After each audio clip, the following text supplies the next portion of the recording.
عزیز طلباء و طالبات، اردو زون میں خوش آمدید۔ جماعت دہم نیشنل بک فاؤنڈیشن کی نئی درسی کتاب جس کی ہم نے نظم نمبر 5 شروع کی ہوئی ہے، عنوان ہے آدمی نامہ، اور اس نظم کے شاعر ہیں نذیر اکبر آبادی۔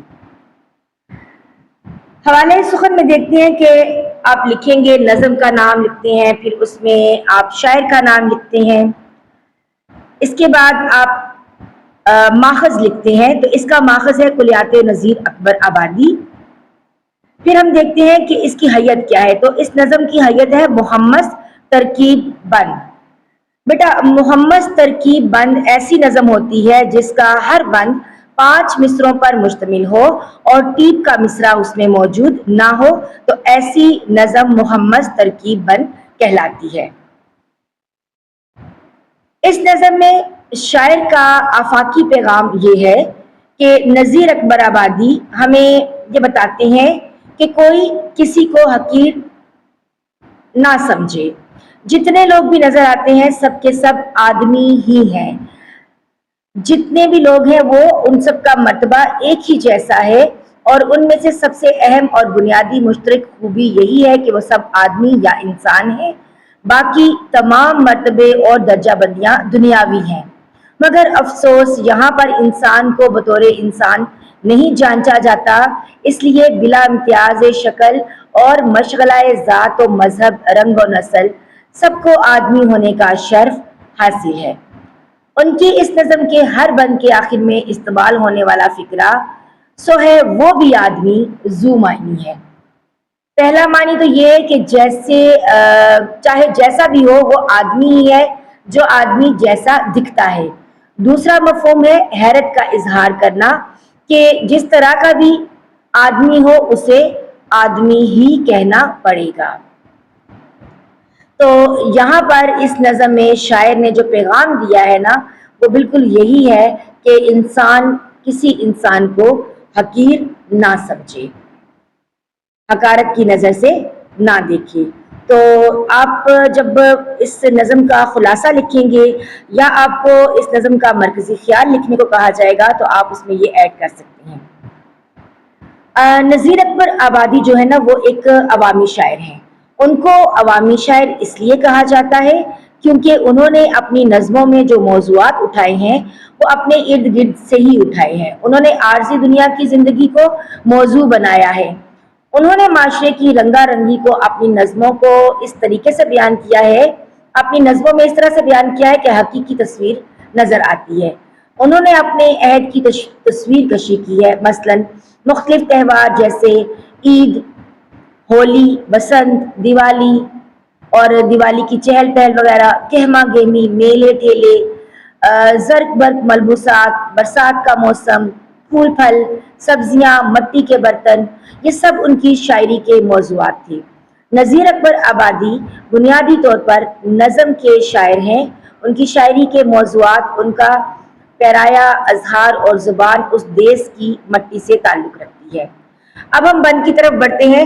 دنیا میں بادشاہ ہے سو ہے وہ بھی آدمی، اور مفلس و گدھا ہے سو ہے وہ بھی آدمی، زردار بے نوا ہے سو ہے وہ بھی آدمی، نعمت جو کھا رہا ہے سو ہے وہ بھی آدمی، ٹکڑے چبا رہا ہے سو ہے وہ بھی آدمی۔ بند نمبر 1، اس بند کے معنی دیکھتے ہیں۔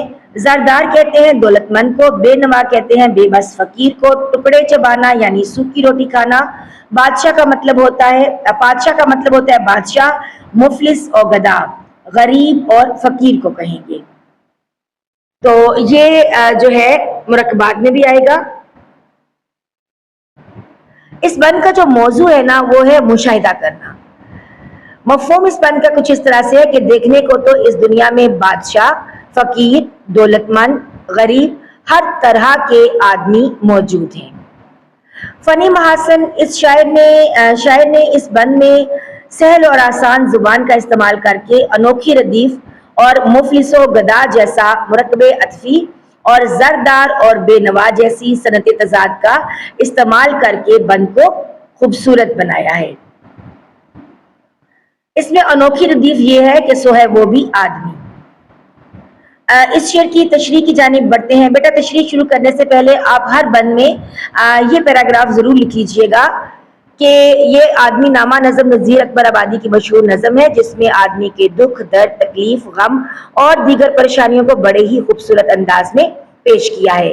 اس نظم کے ذریعے نذیر اکبر آبادی نے یہ بتانے کی کوشش کی ہے کہ ایک آدمی کو اپنی زندگی میں کن کن پریشانیوں اور دشواریوں سے دوچار ہونا پڑتا ہے۔ اس کے ساتھ نذیر اکبر آبادی نے اس نظم میں آدمی کی مختلف قسمیں اور صفات کا بیان بھی بڑے ہی دلچسپ انداز میں کیا ہے۔ تو یہ آپ ایک پیراگراف لکھ لیجئے گا ہر بند کے شروع میں۔ نذیر اکبر آبادی نے بتایا ہے کہ آدمی جس بھی منصب پر فائز ہو، چاہے وہ نیک ہے یا بد ہے، امیر ہے یا غریب ہے، بادشاہ ہے یا گدا ہے، اس کا مقام و مرتبہ اپنی جگہ بنیادی طور پر وہ آدمی ہی ہے۔ اگر اس میں آدمیت اور انسانیت نہیں ہے تو پھر وہ چاہے بادشاہ ہی کیوں نہ ہو، وزیر ہی کیوں نہ ہو، دنیا کی نظروں میں اس کی نہ تو کوئی عزت ہے اور نہ اللہ کے حضور اس کا کوئی مقام ہے۔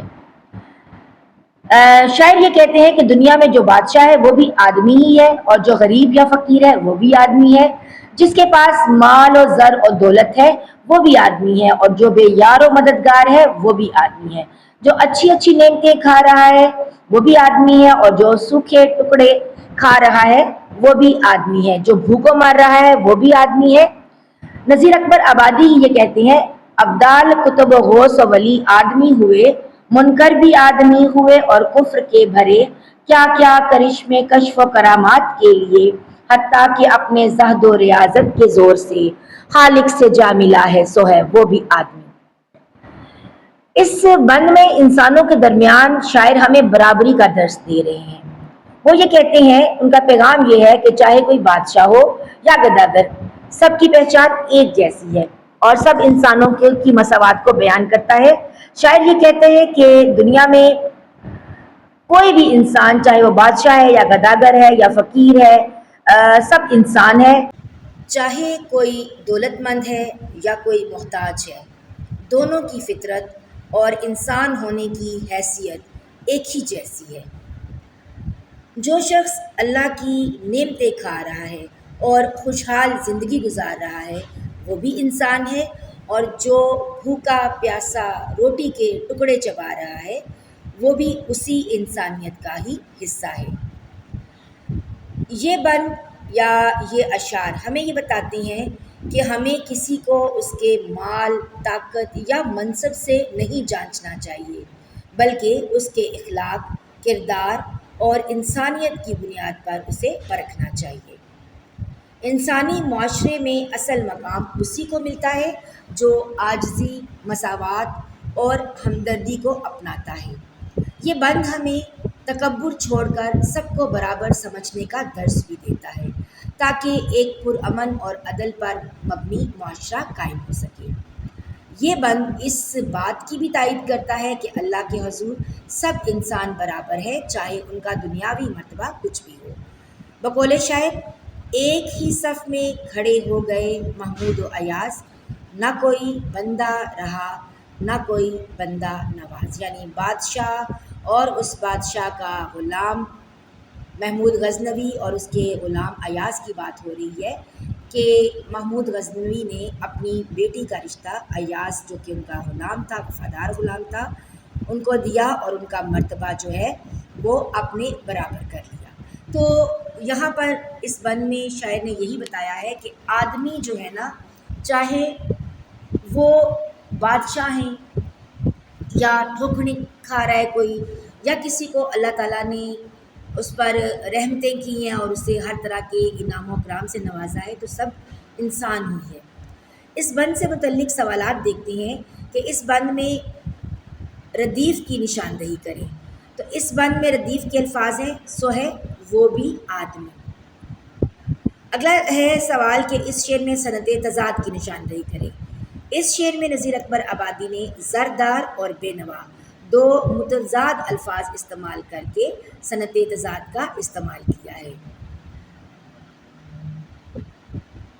تو زردار یعنی امیر، دولت مند، اور بے نوا، مفلس اور گدھا، یہ دونوں ایک دوسرے کے الٹ الفاظ ہیں، متضاد الفاظ ہیں، تو متضاد الفاظ کا استعمال کیا گیا ہے۔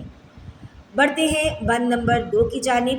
فرعون نے کیا تھا جو دعویٰ خدائی کا، شداد بھی بہشت بنا کر ہوا خدا، نمرود بھی خدا ہی کہتا تھا برملا، یہ بات ہے سمجھنے کی آگے کہوں میں کیا، یہاں تک جو ہو چکا ہے سو ہے وہ بھی آدمی۔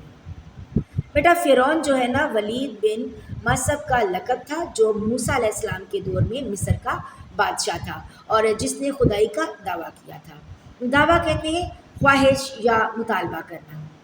شداد جو ہے نا وہ قوم عاد کے ایک بادشاہ کا نام، اس نے بھی خدائی کا دعویٰ کیا تھا اور بہشت کے مقابلے میں باغ رحم تعمیر کرایا، یعنی یہ کہتا تھا کہ اگر اللہ تعالیٰ نے جنت بنائی ہے تو میں دنیا میں ہی جنت بنا کر دکھاؤں گا، اور تقریباً 300 سال لگا کر اس نے اس باغ رحم کو تعمیر کروایا تھا۔ تو شداد جو ہے وہ بھی خدائی کا دعویٰ کرنے والا تھا۔ پھر ہے نمرود۔ نمرود جو ہے نا یہ بھی بڑا ہی متکبر بادشاہ تھا۔ اس نے حضرت ابراہیم علیہ السلام کو آگ میں ڈال دیا تھا۔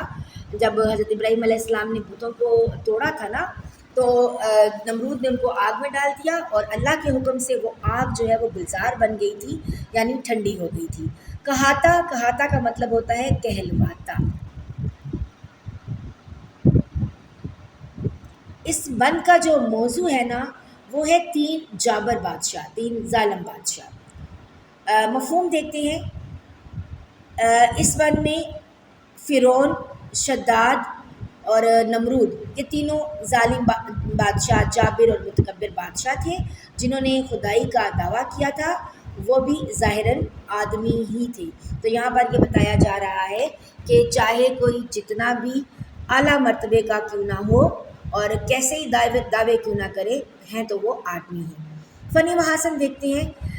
اس بند میں فرعون، شداد اور نمرود کا ذکر کر کے 3 تلمیحات کا استعمال کیا گیا ہے، یعنی یہ تینوں تلمیحات ہیں۔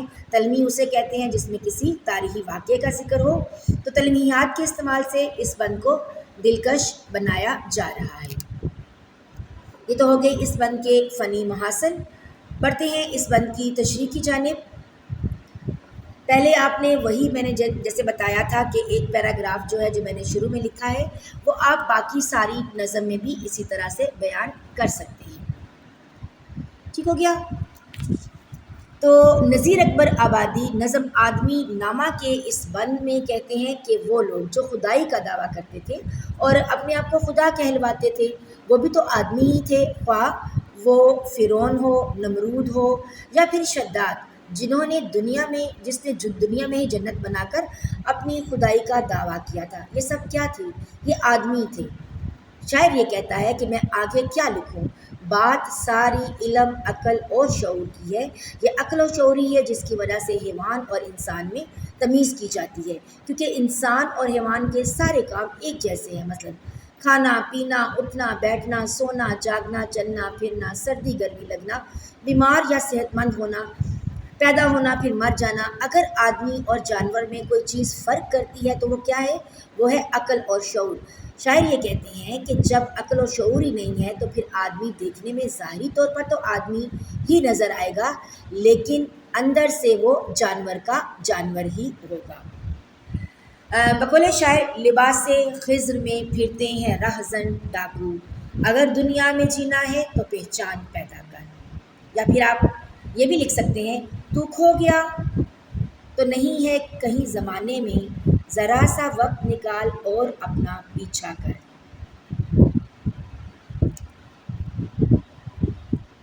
اس بند میں شاعر نے تاریخ کے ان بڑے بڑے جو بادشاہ تھے جو خدا بن بیٹھے تھے اپنی طاقت کو استعمال کر کے، جیسے فرعون جو تھا اس نے خدا بننے کا دعویٰ کیا مگر اللہ نے اسے دریا میں غرق کر دیا تھا۔ اسی طرح شداد نے جب دنیا میں جنت بنانے کی کوشش کی اور کئی سال تک وہ جنت بناتا رہا، مگر اس کے مکمل ہونے سے پہلے ہی اللہ کے عذاب میں گرفتار ہو کر مر گیا اور اپنی بنائی ہوئی جنت نہ دیکھ سکا۔ بقول شاعر مت کر غرور حسن پہ، قدرت کے سامنے ایک مچھر بھی انسان کو لاچار کر دیتا ہے۔ اسی طرح نمرود نے بھی اپنی طاقت کے زوم میں خدائی کا دعویٰ کیا اور حضرت ابراہیم کے رب سے جنگ کی، لیکن اللہ نے ایک چھوٹے سے مچھر کے ذریعے اس کا غرور خاک میں ملا دیا۔ اب بند سے متعلق کچھ سوالات دیکھ لیتے ہیں۔ اس بند میں کون سی ادبی اصطلاح استعمال ہوئی ہے؟ جواب ہے اس کا، اس بند میں 3 تلمیحات جیسے فرعون، شداد اور نمرود یہ استعمال کی گئی ہیں۔ اگلا سوال ہے، فرعون، شداد اور نمرود کس کس ملک کے بادشاہ تھے؟ فرعون جو ہے نا بیٹا، وہ اس کا اصل نام ولید بن مصعب تھا اور ان کا لقب فرعون تھا۔ یہ موسیٰ علیہ السلام کے دور میں مصر کا بادشاہ تھا۔ اس نے خدائی کا دعویٰ کیا تھا۔ اور شداد جو ہے نا قوم عاد یعنی یمن کے ایک بادشاہ کا نام، اس نے بھی خدا ہونے کا دعویٰ کیا اور بہشت کے مقابلے میں اس نے باغ ارم بنایا، 300 سال میں تعمیر کروایا۔ کہا جاتا ہے کہ اس کی اپنی عمر 900 سال تھی، مگر وہ اپنی اس جنت کو دیکھنے سے پہلے ہی جو ہے وہ مر گیا تھا۔ اسی طرح نمرود جو ہے نا، نمرود متکبر بادشاہ، یہ بھی خدائی کا دعویٰ کرتا تھا اور اس کی بادشاہت ساری دنیا پر تھی، لیکن اس کا دارالحکومت جو ہے نا وہ عراق کا شہر بابل تھا اور جہاں پر ابراہیم علیہ السلام پیدا ہوئے۔ اس کی ایک ترمیم بھی ہے نا، بے خطر کود پڑا آتش نمرود میں عشق، عقل ہے محو تماشائے لب بام ابھی۔ تو یہ ایسا ہی تھا کہ جب نمرود نے ابراہیم علیہ السلام کو آگ میں ڈالا تھا تو آگ گل و گلزار بن گئی تھی۔ بیٹا آج کی یہ ویڈیو جو ہے اس میں ہم نے 2 بند جو ہیں ان کی تشریح، فنی محاسن، الفاظ معنی اور اس بند کا موضوع اور مفہوم جو ہے ان پر تبادلہ خیال کیا ہے اور ان کے حوالے سے ہم نے 2 بند کی تشریح مکمل کر لی ہے۔ انشاءاللہ اگلی ویڈیو میں مزید بند جو ہے ان کی تشریح کی جائے گی تاکہ آپ کو ساتھ ساتھ آسانی سے یاد بھی ہو سکے۔ اگر آپ نے یہاں تک ویڈیو دیکھ لی ہے اور چینل پر نئے ہیں تو چینل کو سبسکرائب کرنا مت بھولیے گا۔ ویڈیو اچھی لگنے کی صورت میں لائک اور شیئر ضرور کر دیجیے گا۔ ملتے ہیں ایک نئی ویڈیو کے ساتھ، تب تک کے لیے اپنا بہت سا خیال رکھیے گا، دعاؤں میں یاد رکھیے گا۔ اللہ حافظ۔